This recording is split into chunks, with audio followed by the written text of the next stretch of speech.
प्रयागराज आप लोगों को बताना चाहता हूँ कि 72,825 शिक्षक भर्ती की काज लिस्ट जारी हो चुकी है दोस्तों। और ये मैटर 25 फरवरी को 1:40 पर, जैसा कि पूर्व में भी निर्धारित था, 1:40 पर फिर काज लिस्ट में शो होने लगा है दोस्तों। अब ये डेट कंफर्म हो गई है क्योंकि काज लिस्ट आ चुकी है। और निश्चित रूप से संभावना थी, क्योंकि आज शनिवार है, कभी कभी शनिवार को काज लिस्ट नहीं आती है दोस्तों, लेकिन मंडे को आती है। लेकिन ये है कि आज काज लिस्ट आ चुकी है और दोस्तों अब ये डेट कंफर्म हो गई है दोस्तों। उस दिन सचिव को जो है, जो इंचार्ज सचिव है, उनको जो है तलब किया है कोर्ट ने, और उनको जो है कोर्ट में बुलाया गया है। फिलहाल तो दोस्तों पिछली डेट पर सचिव और अधिकारी कुछ जो है सुप्रीम कोर्ट के इर्द गिर्द दिखे थे। और निश्चित रूप से दोस्तों ऐश्वर्या भाटी मैम ने जो है उनको कहा भी होगा कि इस बार डेट पे आपको आना जरूरी है।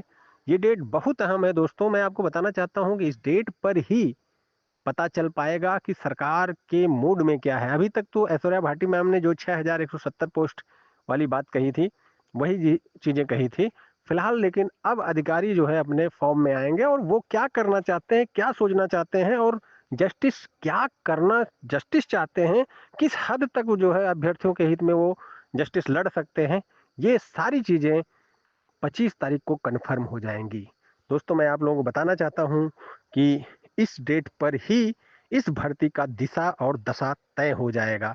हालांकि दोस्तों गूगल फॉर्म कितने आए, ये सारी चीजें उस दिन कोर्ट में ही पता चल पाएंगी। आपको बता देना चाहता हूं कि 72,825 शिक्षक भर्ती का ये बहुत अहम मैटर है। और निश्चित रूप से ये मामला ही आगे चलकर आपको जो है ये समझ लीजिए कि इस डेट को 25 फरवरी की ही डेट दिशा दशा तय करेगी कि आखिर इसमें क्या हो सकता है। हालांकि जस्टिस करोल बहुत पहले ही ऐश्वर्या भाटी मैम को कह रहे थे कि अधिकारियों को हम बुला लें यहाँ, वो जो है आके हमारी हेल्प करें, वो क्या चाहते हैं क्या नहीं। लेकिन ऐश्वर्या भाटी मैम ने कहा कि हम टेलीफोनिक वार्ता करते रहेंगे, आपको कन्वर्सेशन के माध्यम से जानकारी देते रहेंगे। लेकिन अंततोगत्वा दोस्तों अब जाके वो दिन आ गया कि जस्टिस ने कहा कि बिना अधिकारी के आए हम जो है इस पर आगे कुछ नहीं कर सकते। फिलहाल तो दोस्तों जस्टिस जो पहले लिस्ट बन चुकी है 16,478, उस पर कुछ आगे क्या करते हैं, प्लस जो है दोस्तों जो गूगल फॉर्म आ गए हैं उनका रिकॉर्ड रखा जाएगा, उस पर क्या करते हैं। क्योंकि दोस्तों एक संख्या, बड़ी संख्या आ जाएगी। 2017 के पहले कितने लोग हैं कितने नहीं हैं, अभी देखिए जो गूगल फॉर्म है इसमें ऐसा कोई रोक टोक तो था नहीं, सॉफ्टवेयर सिस्टम तो था नहीं, जो जो चाहा वो फार्म भर दिया, जो नहीं याची है वो भी फार्म भर दिया।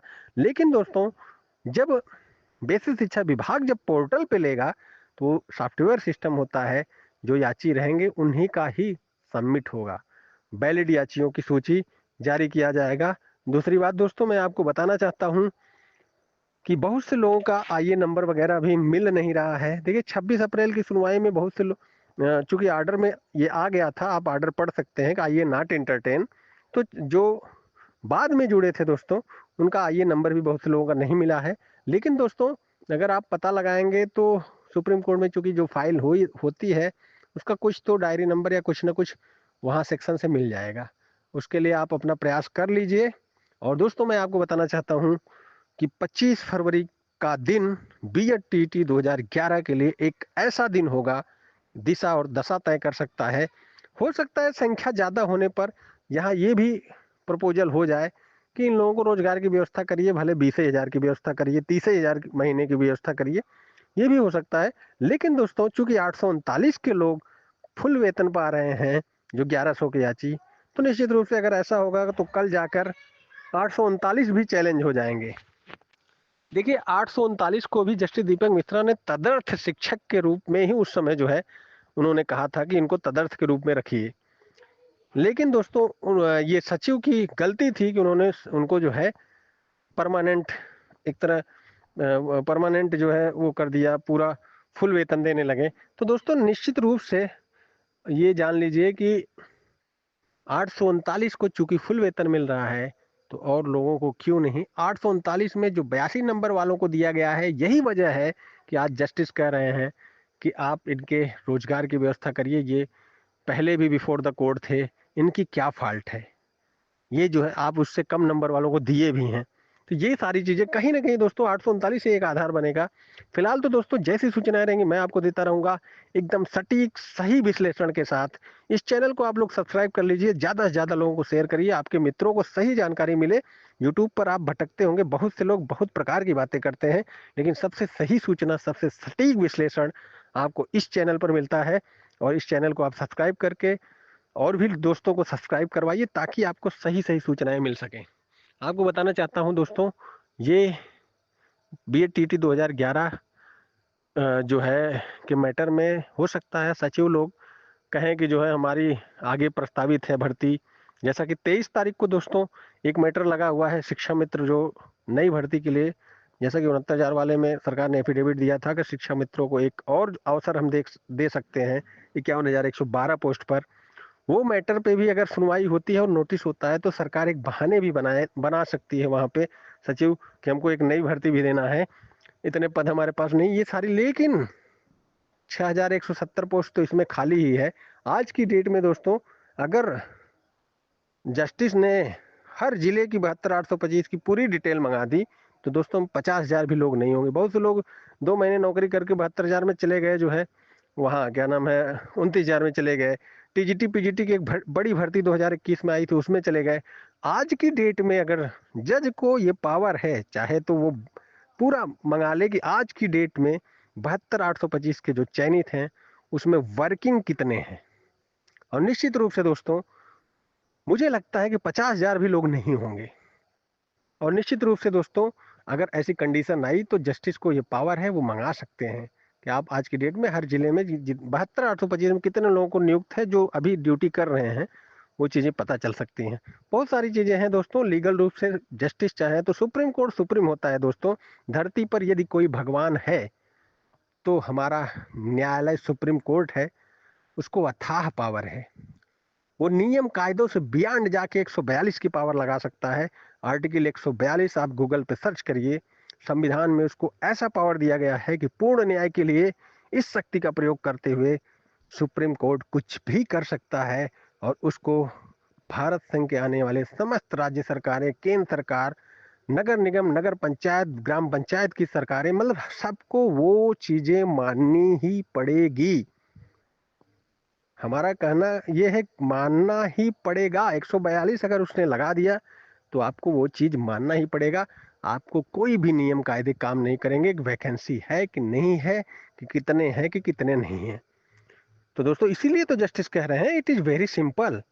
जब जस्टिस ऐश्वर्या भाटी मैम बोली तो उन्होंने कहा, इन्होंने कहा कि जो है इट इज वेरी कॉम्प्लेक्स, यानी ये बहुत जटिल है। लेकिन उन्होंने ऑर्डर में लिखा है, नहीं मेरा विचार है ये बहुत सिंपल है। तो कहीं ना कहीं उन्होंने कुछ ना कुछ तो सोचा है। और निश्चित रूप से दोस्तों ये मैटर बहुत जल्दी डिसाइड होने की तरफ है। मुझे लगता है कि बहुत जल्दी डिसाइड हो जाएगा। और एक बड़ा मैटर है, इसमें बहुत से लोगों को देखिए BET 2011 को न्याय किसी सरकार ने नहीं किया, लेकिन जस्टिस करोल एक भगवान के रूप में आए हैं। और निश्चित रूप से अगर वो न्याय करते हैं और न्याय कर भी रहे हैं दोस्तों जिस तरह से, मुझे लगता है कि भगवान से कम नहीं है। और BET 2011 को सारी पार्टियों ने ठगा। सपा की सरकार जब थी दोस्तों अंतरिम आदेश 3 बार हुए लेकिन उसने नहीं किया। उसमें तत्कालिक सचिव संजय सिन्हा ने बहुत ज़्यादा मतलब हठधर्मिता दिखाई। और न्यायालय में हालांकि उन्होंने बहुत ही, संजय सिन्हा ने तत्कालिक बहुत हठधर्मिता दिखाई थी दोस्तों। और निश्चित रूप से दोस्तों उस तत्कालिक सचिव उस समय जब जस्टिस दीपक मिश्रा ने अंतरिम आदेश दिया था तो उस समय जो है सचिव संजय सिन्हा ने हठधर्मिता दिखाते हुए कुछ भी नहीं किया दोस्तों। और निश्चित रूप से तब तक चीफ जस्टिस बन गए जस्टिस मिश्रा जी। और बाद में जो है दोस्तों क्या हुआ आप लोग सब जानते हैं। फिलहाल तो जस्टिस करोल पूरा मैटर समझ चुके हैं, पूरी फाइल पढ़े हैं। उन्होंने ये भी जानते हैं कि जो है ये लोग बच्चे काफी दिनों से लड़ रहे हैं। दूसरी बात ये भी जानते हैं ये कि जो है इसमें कम नंबर वालों का भी हुआ है 839 में। वो सारी चीजें समझते हुए वो कह रहे हैं कि इट इज वेरी सिंपल, इनको जो है न्याय करिए। तो दोस्तों निश्चित रूप से अब जस्टिस करोल पे ही वो है कि BET 2011 को न्याय कर सकते हैं। और निश्चित रूप से दोस्तों 25 फरवरी को ऐसा कुछ आगे मामला जरूर बढ़ेगा। 25 तारीख को देखिए मामला फाइनल हो सकता है कि नहीं हो सकता है, ये चीज़ें अभी भविष्य के गर्द में हैं, लेकिन दोस्तों काफ़ी कुछ तस्वीर क्लियर हो जाएगी। 25 तारीख को दोस्तों केस लग चुका है। आप सभी लोगों को बताना चाहता हूँ, उस दिन बहुत कुछ आंकड़े आएँगे, गूगल फार्म कितने फार्म आए, सारी चीज़ें, और जस्टिस का मूड क्या है, सचिव का क्या मूड है, सरकार क्या चाहती है, ये सारी चीज़ें। फिलहाल जैसी सूचनाएँ रहेंगी मैं आपको देता रहूँगा। मैं एडवोकेट विनय पांडे, प्रयागराज।